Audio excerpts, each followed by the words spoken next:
नमस्कार, स्वागत है आपका सत्यहिंदी.com पर। मैं हूं नीलू व्यास और एक बार आपके साथ फिर से जुड़ रही हूं आपके पसंदीदा कार्यक्रम आज का एजेंडा को लेकर। कल प्रधानमंत्री नरेंद्र मोदी ने राष्ट्र के नाम संबोधन किया और कोरोना वैक्सीन नीति पर यू टर्न लिया। ये यू टर्न कब आया? इसके बाद जब सुप्रीम कोर्ट ने जमकर सरकार को लताड़ लगाई। एक नहीं, हफ्ते दर हफ्ते इतने सारे सवाल सबके सामने खड़े किए कि ड्यूल प्राइसिंग क्यों थी, केंद्र और राज्य सरकारों के बीच में समानता क्यों नहीं है, फ्री में टीकाकरण क्यों नहीं हो रहा है। ये तमाम सवाल और जिस तरीके से इसेंशियल सप्लाईज को डिस्ट्रीब्यूट किया गया, लोगों तक चीजें मुहैया नहीं हुई, उन तमाम चीजों को सुप्रीम कोर्ट ने एक रिट पिटिशन के जरिए सुओ मोटो कॉग्निसेंस लिया था। Justice D.Y.. चंद्रचूड़ की बेंच ने ये तमाम सवाल खड़े किए थे और केंद्र सरकार को इस पर 13 जून को एफिडेविट भी देना था, यानी कि हलफनामा दायर करना था। तो सरकार को कुछ ना कुछ करके दिखाना था। सरकार को ये बताना था लोगों को कि देखिए, हम सुप्रीम कोर्ट के कहने के बाद नहीं काम करते। लेकिन अंत में क्या हुआ? सुप्रीम कोर्ट की लताड़ के बाद ही कल प्रधानमंत्री नरेंद्र मोदी ने वैक्सीन पॉलिसी पर यू टर्न लिया। राष्ट्र के नाम संबोधन करके उन्होंने क्या बताने की कोशिश की? उन्होंने ये कहा कि देखिए, राज्य सरकारों से कुछ नहीं हो पाया, इसलिए अब वापस सारी चीजें, सब प्रोक्योरमेंट का जो कंट्रोल है वो केंद्र सरकार के ऊपर आ जाएगा। यानी कि उनकी भाषण में कोई गलती का एहसास नहीं था और कहीं से भी ये नहीं लग रहा था कि एक ऐसी सरकार की वो वाणी है जिस सरकार को ये समझ में आया हो कि उसकी वैक्सीन नीति एक्चुअली फेल हो चुकी है। चीजें सरकार कंट्रोल नहीं कर पाई और उसका नतीजा है कि बार बार ये फ्लिप फ्लॉप्स जो वैक्सीन पॉलिसी में नजर आए वो लोगों के सामने आते रहे। और क्या हुआ? लोगों की जानें गई, लोगों को टीका समय पर नहीं मिल पाया, वैक्सीन की शॉर्टेज हुई।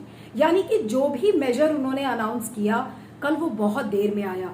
अगर आप 5 अप्रैल से 5 जून का अगर आप आंकड़ा देख लें तो 1.5 लाख से ज्यादा लोगों की कोविड से उस दौरान मौत हुई है। और वो समय था जब गृह मंत्री अमित शाह ने कहा कि हमने तो कोविड को कंट्रोल कर लिया है। तो ये कैसा सक्सेस रेट की बात कर रहे हैं? फिर उसके बाद गृह मंत्री अमित शाह ने कहा कि देखिए, हमने 9 ऑक्सीजन प्लांट्स का इनॉग्रेशन गुजरात में किया है। तो ये जो 9 ऑक्सीजन प्लांट्स का इनॉग्रेशन अभी हाल में गुजरात में हुआ है, इन ऑक्सीजन प्लांट्स का इनॉग्रेशन सरकार ने पिछले साल क्यों नहीं किया? पिछले साल जब पहली लहर जब देखी गई थी भारत में, तो ये सारे मेजर्स उस समय लेने चाहिए थे, लेकिन सरकार ने नहीं किया। लेकिन आज आपके सामने जो बातें मैं कहना चाह रही हूं कि सुप्रीम कोर्ट ने सारे जो सवाल किए थे, आंशिक तरीके से सरकार ने उन सवालों का जवाब देने की कोशिश की है। लेकिन अभी बहुत सारी चीजें पेंडिंग हैं और सुप्रीम कोर्ट को भी सोचना पड़ेगा कि क्या वाकई में वैक्सीन नीति को सरकार ने बदला है या नहीं बदला है। एक एक करके चलते हैं इन सारे पॉइंट्स पर। पहला सवाल लेते हैं कि why is there a dual vaccine pricing, यानी कि जो 2 तरीके के प्राइसेस केंद्र सरकार और राज्य सरकारों के बीच में आए थे, उसका कारण क्या है? कारण क्या है? जब सुप्रीम कोर्ट पूछता है तो हम ये एक्सपेक्ट कर रहे थे कि सरकार अपने एक्सप्लेनेशन में कुछ चीजों के बारे में बताएगी या लिखित में कोर्ट को बताएगी कि हम इसलिए इस चीज को नहीं कर पाए। लेकिन ऐसा नहीं हुआ है। लेकिन अचानक से उन्होंने एक यू टर्न की घोषणा की है और अब कहा है कि 2 हफ्ते के बाद मुफ्त में सबको सबका टीकाकरण होगा और राज्य सरकारों को भी वैक्सीन मुफ्त में मिलेगी। दूसरा सवाल जो है कि अनइक्वल एक्सेस का अभी भी मामला जो चल रहा है कि जो राइट टू इक्वालिटी है, आर्टिकल 14 यानी कि आर्टिकल 14 जो हमारा संविधान का है, अगर सबको वैक्सीन नहीं मिलेगी तो उस आर्टिकल का उल्लंघन है, राइट टू इक्वालिटी का उल्लंघन है। तो जी हाँ, कल जो इन्होंने नीति अनाउंस की है, अपनी यू टर्न की नीति अगर हम कहें, तो उसके मुकाबले भी अगर आप देखें तो अभी भी बहुत सारी असमानता है। वो कैसे होगी मैं आपको भी थोड़ी देर में बताऊंगी। लेकिन आपको तीसरा सवाल आपको बताती हूं।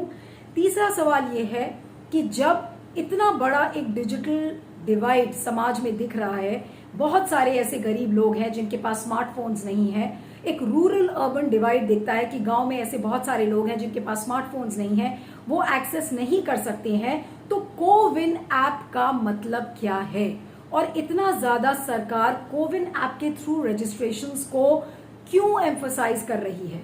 कल इसके बारे में प्रधानमंत्री नरेंद्र मोदी ने एक शब्द भी नहीं कहा है और ये वो सवाल है जिसका अभी भी कोई जवाब किसी के पास नहीं है कि कोविन ऐप पर सरकार क्यों इतना ज़्यादा स्ट्रेस कर रही है।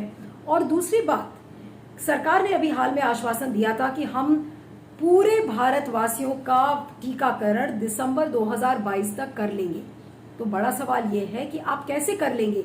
यूनिवर्सल वैक्सीनेशन के लिए सिर्फ एक डिजिटल प्लेटफॉर्म पर डिपेंड करके आप क्या यूनिवर्सली सबको वैक्सीनेट कर देंगे, ये बहुत बड़ा सवाल है। और सरकार की नीयत पर यहां फिर से सवाल खड़े होते हैं कि हम कोविन ऐप पर ही बार बार क्यों स्ट्रेस कर रहे हैं। There can be other options as a digital platform, but why alone CoWIN.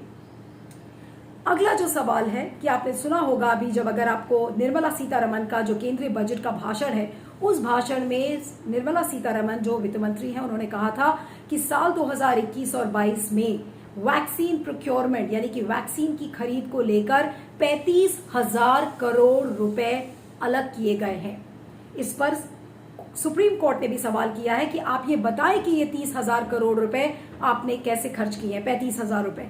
लेकिन अभी सरकार ने इसको लेकर कोई जवाब नहीं दिया है। तो ये जो सारे सवाल हैं कि इतना ज्यादा पैसा खर्च हो गया लेकिन कहाँ हुआ है, ये पब्लिक का टैक्स पेयर मनी है, इसको आपने कहाँ खर्च किया है। अगर आज विपक्षी पार्टीज और जितने भी जो एक्टिविस्ट ऑर्गेनाइजेशंस हैं अगर वो इस बात का खर्च सरकार से मांग रही हैं तो इसमें क्या गलत है, लेकिन सरकार के पास इसका कोई जवाब नहीं है।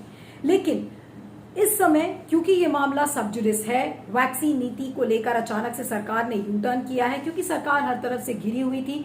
सरकार को विपक्षी पार्टीज भी बार बार सवाल कर रही थी, सुप्रीम कोर्ट लगातार सवाल कर रहा था और जो छवि थी सरकार की वो ऐसी बन रही थी कि सरकार पैंडेमिक को टैकल करने में यानी कि महामारी के प्रबंधन में बिल्कुल फेल हो गई है। ये मैसेज दूर दूर तक जा रहा था, जिसके बारे में एक नहीं बल्कि कई अंतर्राष्ट्रीय मीडिया आउटलेट्स ने भी इस बात को लेकर लिखा था।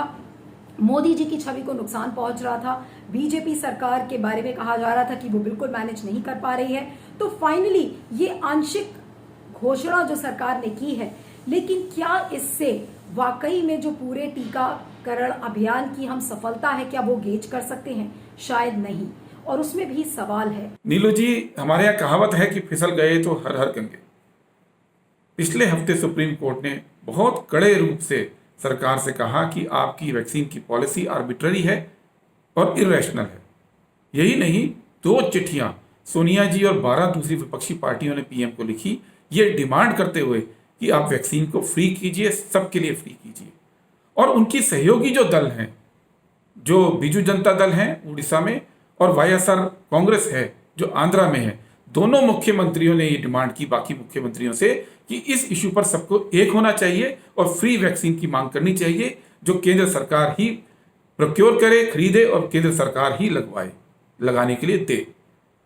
यही नहीं, पिछले हफ्ते पूरा देश जानता है कि फाइजर और मोडर्ना ने राज्यों को वैक्सीन बेचने से मना कर दिया और कहा कि हम केवल केंद्र को बेचेंगे। तो केंद्र सरकार सब तरफ से घिरी हुई थी और इस घिरी हुई स्थिति में कल मोदी जी ने फैसला लिया और यू टर्न लिया कि अब हम दोबारा से पॉलिसी बदल रहे हैं। कारण उन्होंने जो भी गिनाए हों, सच ये है कि यू टर्न लिया और कहा कि 18 से 45 के बीच में वैक्सीन अब मुफ्त लगेगी और केंद्र सरकार ही खरीदेगी। ये स्वागत योग्य यू टर्न है, इसका कांग्रेस पार्टी स्वागत करती है, हम सब स्वागत करते हैं। लेकिन कल ही उन्होंने जो दूसरी बात जोड़ दी कि 25% जो वैक्सीन है वो प्राइवेट हॉस्पिटलों को दी जाएगी, प्राइवेट रेट पे लगेगी और वो 150 रुपये अपने चार्जेस भी जोड़ सकते हैं, वो बहुत गलत है। पहली बात कि पूरी दुनिया में कोई देश नहीं है जहां नागरिकों का अमीर और गरीब के आधार पर सरकारें भेदभाव कर रही हों कि अमीरों के लिए अलग फैसिलिटी और गरीबों के लिए अलग फैसिलिटी। ये जो ड्राइव इन कार के अंदर जाके मॉल के अंदर वैक्सीन लगाने की फैसिलिटी हो रही है, वो एक प्रिविलेज दिया जा रहा है अमीर लोगों को, जबकि ये बीमारी गरीब और अमीर सबके लिए एक बराबर है। ये भेदभाव नहीं कर रही बीमारी। दूसरी बात, जो रेट फिक्स हुआ है प्राइवेट का, कोवैक्सीन वो सरकार को, केंद्र सरकार को 150 रुपये में है और प्राइवेट हॉस्पिटल को 1200 रुपये में है। कोविशील्ड 150 रुपये में है और प्राइवेट को 600 से 800 रुपये में है। 130 करोड़ कोवैक्सीन और कोविशील्ड लेनी है और अगर 25% इसका प्राइवेट को जाएगा तो जो लोगों की जेब से कुल पैसा जाएगा वो 27,000 करोड़ रुपया होता है। ये पैसा आम लोगों की पॉकेट से निकलकर इन दो प्राइवेट कंपनियों की जेब में क्यों जाएगा, जिसकी रिसर्च के लिए, जिसकी फैसिलिटी को एक्सपेंड करने के लिए भारत सरकार ने टैक्स पेयर मनी का 4500 करोड़ रुपया दिया है। अच्छी गुड गवर्नेंस जो कहते हैं, और अच्छी सरकार वही है जो न्याय तहत चले, और अगर कोर्ट के आदेश के बगैर भी न्याय के रास्ते पे ही चले। ऐसा नहीं हो कि वो मनमानी करे, फिर कोर्ट उन्हें ठोके और फिर वो सही रास्ते पे चलने लगे। क्या सवाल है, अभी भी सरकार ने 25% जो वैक्सीनेशन है या सॉरी जो वैक्सीन प्रोक्योर करने का है वो प्राइवेट सेक्टर के हवाले कर दिया है। भारत पूरे विश्व में इकलौता एक ऐसा देश है जहां पर प्राइवेट सेक्टर को भी वैक्सीन प्रोक्योर करने का राइट दिया गया है। इससे क्या हो रहा है, भारत में ऑलरेडी बहुत ज्यादा समानता है, इनइक्वालिटी की एक नहीं बहुत सारी मिसालें हैं। और वैक्सीन जो कि स्वास्थ्य से जुड़ा हुआ सब्जेक्ट है, जहां पर राइट टू लाइफ का मामला है, राइट टू हेल्थ का मामला है, वहां भी सरकार एक असमानता लेकर आई है, क्योंकि 25% जो वैक्सीन का जो प्रोक्योरमेंट है अगर वो प्राइवेट अस्पताल करेंगे तो इससे सरकार ये संदेश देने की सोच रही है कि ये जो 25% वैक्सीन है ये वो अमीर लोग जाकर प्राइवेट हॉस्पिटल्स में लगवाएंगे जो कि गवर्नमेंट हॉस्पिटल्स में या गवर्नमेंट एडमिनिस्ट्रेड यूनिट्स में जाकर नहीं लगवाना चाहते। तो कहीं ना कहीं एक असमानता आप यहाँ पर समाज में फिर से लेकर आ रहे हैं।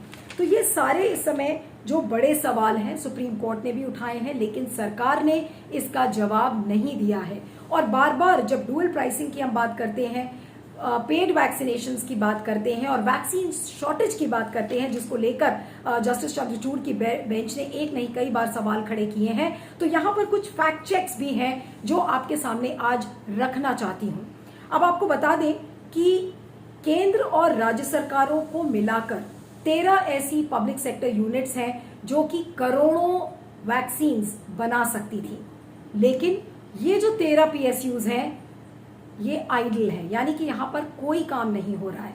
और अभी हाल में सरकार ने एक PSU जो कि हैफकाइन फार्मा है, बॉम्बे बेस्ड कंपनी है, उसको बोला है कि वो कोवैक्सीन बनाए। लेकिन उन्होंने भी क्या कहा है, उन्होंने कहा है कि जब उनकी बायो सेफ्टी लैब 8 महीने बाद तैयार हो जाएगी तभी वो 2 से 3 करोड़ जो उनको एलोकेशंस मिले हैं कि वो इतनी वैक्सीन देंगे तो वो दे पाएंगे। लेकिन 8 महीने में क्या ये बायो सेफ्टी लैब तैयार हो पाएगी, वो एक अभी बहुत बड़ा सवाल है। लेकिन जो सवाल जिसका सरकार ने जवाब नहीं दिया है कि अपनी पब्लिक सेक्टर यूनिट्स जिनकी ऑलरेडी वैक्सीन प्रोडक्शन की कैपेसिटी थी, उनके पास क्षमता थी कि वो वैक्सीन का उत्पादन कर सकते थे, उनसे सरकार ने क्यों नहीं कहा।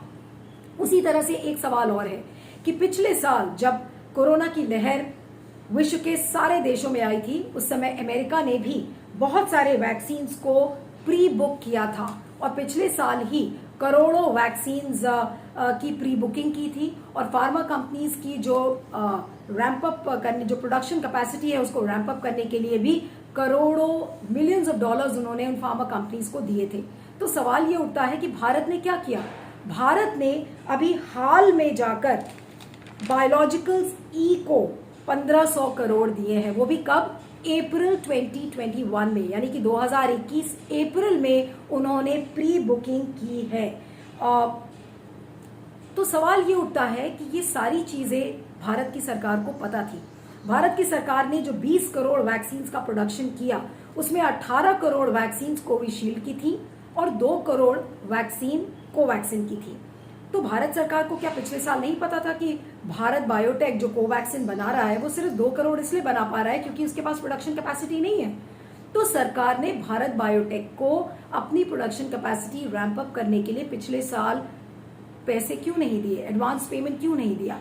ये सारे सवाल खड़े हैं सबके सामने जिस पर सरकार ने अभी जवाब नहीं दिया है। और ये सवाल मैं आपके सामने बार बार इसलिए खड़ा कर रही हूं क्योंकि ये मैटर पूरा अभी भी सब जुडिस है, सुप्रीम कोर्ट में उसकी हियरिंग है। 13 तारीख को केंद्र सरकार को इस पर हलफनामा दायर करना है। लेकिन बड़ा सवाल ये है कि क्या सुप्रीम कोर्ट अब सरकार से ये पूछेगा कि उनकी ये जो वैक्सीन नीति थी, ये जो अचानक से उन्होंने यू टर्न किया है, ये क्यों किया है, और क्या सरकार अपनी गलतियों को एक्सप्लेन करेगी। जो गलतियां हुई हैं, जो फेलिंग सरकार से हुई हैं, उनके बारे में सरकार किस तरीके से लोगों को एक्सप्लेन करेगी, क्योंकि सरकार अकाउंटेबल है। परिवारों ने अपने लोगों को खोया है और इसलिए सरकार की जिम्मेदारी बनती है कि न सिर्फ कोर्ट बल्कि पूरे देश के सामने शायद प्रधानमंत्री नरेंद्र मोदी को इस बात का एक्सप्लेनेशन देना चाहिए था। लेकिन उन्होंने क्या किया? उन्होंने कहा कि देखिए, राज्य सरकारें नहीं कर पाई और इस वजह से अब हम वापस सारी चीजें अपने हाथ में ले रहे हैं। लेकिन आपको बता दें कि राज्य सरकारें हमेशा से ही ऑटोनॉमी, जो वैक्सीनेशन की जो ऑटोनॉमी है, उसमें कभी भी उन्होंने स्वायत्तता नहीं मांगी प्रोक्योरमेंट को लेकर, यानी कि खरीद को लेकर। उन्होंने हमेशा कहा कि जो डिस्ट्रीब्यूशन है वैक्सीन का, कि किस तरीके से बांटनी है, वो चीजें राज्य सरकार के ऊपर छोड़े, ना कि प्रोक्योरमेंट। लेकिन केंद्र सरकार, मोदी सरकार लगातार राज्य सरकारों को ही जिम्मेदार ठहराती रही। यहां तक कि प्रधानमंत्री नरेंद्र मोदी की जो वैक्सीन पॉलिसी है वो भी बार बार चेंज हुई और अंत में राज्य सरकारों को ही दोष दिया। लेकिन बड़ा सवाल ये है कि अभी भी सरकार के पास आंशिक घोषणा सरकार ने तो कर दी है, लेकिन अभी भी कोई प्लान नहीं है। क्योंकि जो सरकार का आश्वासन है कि हम दिसंबर 2022 तक सबका टीकाकरण कर देंगे, लेकिन कैसे करेंगे इसका प्लान सरकार के पास अभी भी नहीं है। तो इसलिए सिर्फ टीकाकरण की नीति पर एक यू टर्न लेकर और ये कहना कि देखिए अब हम सब चीज मैनेज कर लेंगे, तो ये एक तरीके का फिर से छल करने का ही एक कदम होगा केंद्र सरकार का। कदम सराहनीय है, ये चीज उन्हें बहुत पहले करनी चाहिए थी। जिनके परिवारों से लोग, जिनकी डेथ्स हुई हैं, वो लोग शायद मोदी सरकार को माफ नहीं कर पाएंगे और उन लोगों के प्रति मोदी सरकार की जिम्मेदारी बनती है कि शायद उन लोगों को आंसर करे। लेकिन मोदी सरकार ने नहीं किया है, क्योंकि ये सरकार का अहंकार इतना ज्यादा बड़ा है कि शायद वो अपनी गलती नहीं मानेगा। लेकिन सुप्रीम कोर्ट के जो दिए हुए बड़े बड़े सवाल है, वो आज भी उन सवालों का जवाब लोगों के सामने नहीं है और ना कोर्ट के सामने है। अब देखना ये होगा कि क्या जो असमानता है, जो कि मैंने 25% जो वैक्सीन प्रोक्योरमेंट प्राइवेट सेक्टर के लिए है, क्यों सरकार 100% प्रोक्योरमेंट नहीं करती और बिल्कुल समानता के तौर पर पूरी वैक्सीन नीति लाई जाए। क्या सुप्रीम कोर्ट अब सरकार को इसके लिए भी विवश करेगा? तो ये सारी चीजें देखने वाली होंगी और देखना होगा कि सरकार 13 जून के अपने एफिडेविट में क्या कुछ बोलती है। इस पर मुझे आपका फीडबैक जरूर चाहिए। आप मुझे ट्विटर पर फॉलो कर सकते हैं। मेरा ट्विटर हैंडल है @neelu317 और मेरा दूसरा ट्विटर हैंडल है @neelu_on_the_move। और इस वीडियो के अंत में एक छोटी सी गुजारिश है आपसे कि इस वीडियो के डिस्क्रिप्शन बॉक्स में जाएं, उसमें एक लिंक है, उस लिंक को क्लिक करें, सत्य हिंदी को भुगतान करें, सत्य हिंदी की सदस्यता लें। और सत्य हिंदी का ऐप भी आ चुका है, आप उसे गूगल प्ले स्टोर से डाउनलोड कर सकते हैं। देखते रहिएगा आज का agenda. Thank you so much, बने रहिएगा सत्य हिंदी पर। सत्य हिंदी का ऐप डाउनलोड करें गूगल प्ले स्टोर पर।